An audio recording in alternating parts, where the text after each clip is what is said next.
आइए दोस्तों सुनते हैं एक ऐसी कहानी जो आंखों से नहीं बल्कि दिल से देखी गई। एक ऐसा सफर जहां धागों ने सिर्फ कपड़े नहीं बल्कि एक पिता के प्यार और बलिदान की दास्तान बुनी। एक ऐसी कहानी जो आपको बताएगी कि जब दिल ने आंखों का काम किया तो दुनिया की सबसे खूबसूरत कला का जन्म हुआ। गांव का नाम था रंगपुर। यह गांव अपनी कला के लिए नहीं बल्कि अपनी बुनाई के लिए मशहूर था।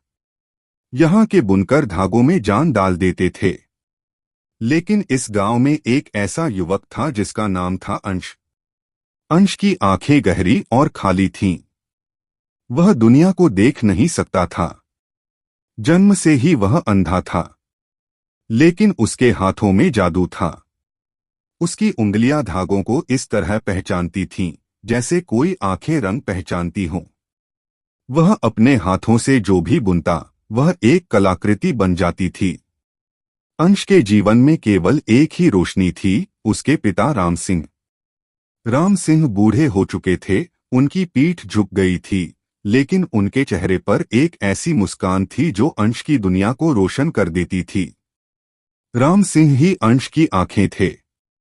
जब भी अंश कोई नई डिजाइन बुनना चाहता था, राम सिंह उसके पास बैठ जाते और उसे दुनिया का वर्णन करते।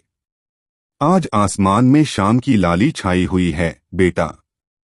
वह लाली ऐसी है जैसे किसी ने सिंदूर घोल दिया हो, राम सिंह कहते। अंश अपनी उंगलियों से धागों को टटोलता और उस लाली की कल्पना करता। वह जानता था कि लाल रंग कैसा महसूस होता है, लेकिन राम सिंह की बातों से उसमें एक नई गहराई आ जाती थी। वह अपनी उंगलियों से उस लाली की गर्माहट को बुनाई में उतार देता। एक दिन शहर से कुछ लोग गांव में आए। वे एक राष्ट्रीय बुनाई प्रतियोगिता के लिए गांव के सर्वश्रेष्ठ कारीगर को चुनना चाहते थे। राम सिंह ने अंश का नाम दिया। गांव वाले हंसने लगे। एक अंधा आदमी जो दुनिया को देख ही नहीं सकता, वह क्या प्रतियोगिता में हिस्सा लेगा? वह कैसे समझेगा कि कौन सा रंग कैसा दिखता है? राम सिंह को यह सुनकर बहुत गुस्सा आया।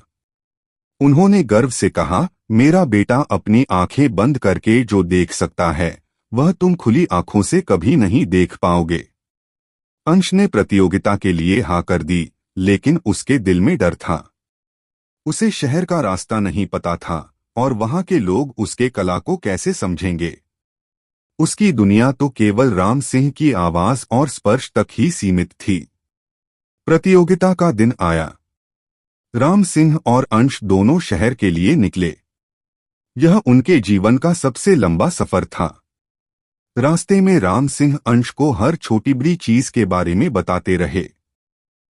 देखो बेटा, सामने एक लंबी सड़क है, उसके किनारे हरे भरे पेड़ हैं। उनकी पत्तियां हवा में कैसे नाच रही हैं। अंश अपने मन में उन पत्तियों की कल्पना करता और उन्हें अपनी बुनाई में उतारने का सपना देखता। शहर से कुछ ही दूर अचानक उनकी बैलगाड़ी एक गड्ढे में फंस गई और पलट गई। राम सिंह को सिर में चोट लगी और वह जमीन पर गिर पड़े। अंश घबरा गया। वह चीखने लगा, पिताजी, आप कहाँ हैं? क्या हुआ?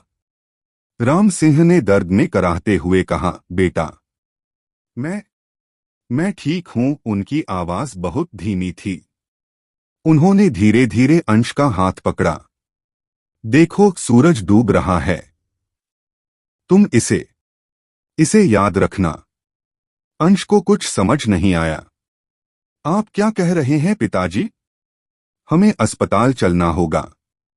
नहीं मेरे अंश, मेरे पास समय नहीं है। यह आखिरी सूरज जो मैं देख रहा हूं, तुम इसकी बुनाई करना। इसमें मेरे जीवन की सारी यादें हैं।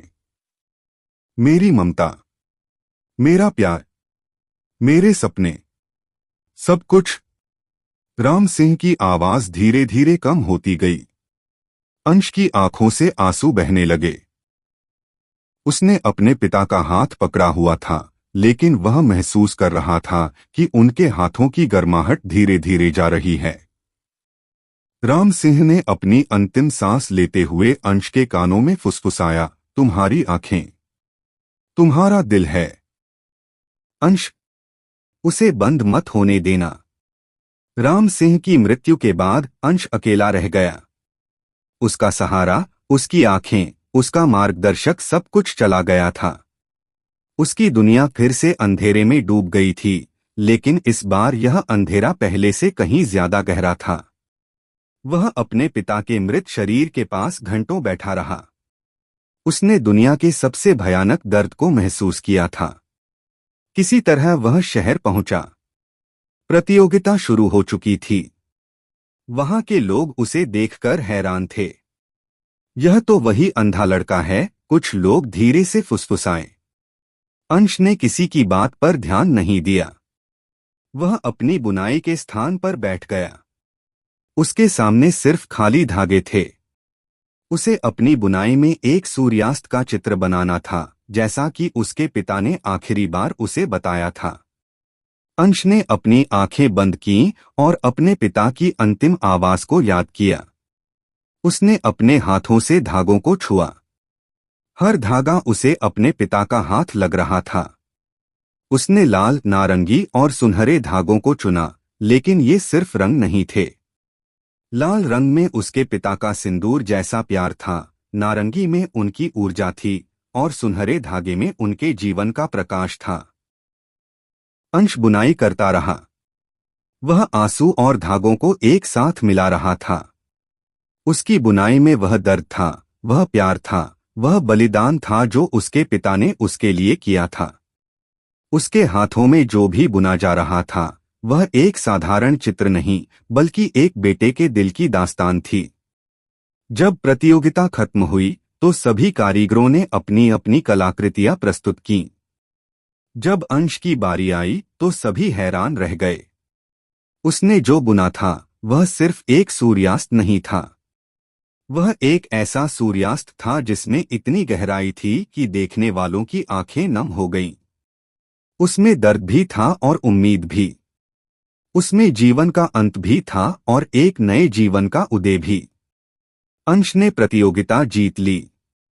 जूरी के एक सदस्य ने पूछा, तुमने बिना देखे यह सब कैसे बनाया?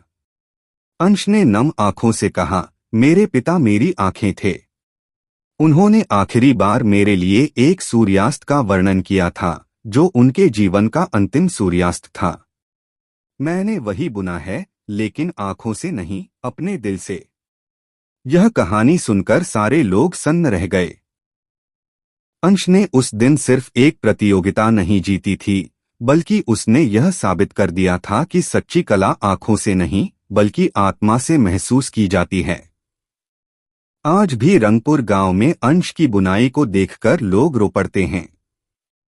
उसकी बुनाई में उसके पिता का प्यार, उसका बलिदान और वह गहरा दर्द है जो एक बेटे ने अपनी आंखों से नहीं, बल्कि अपने दिल से देखा था। अंश ने अंधेरे में रहकर पूरी दुनिया को रोशनी का मतलब सिखाया था।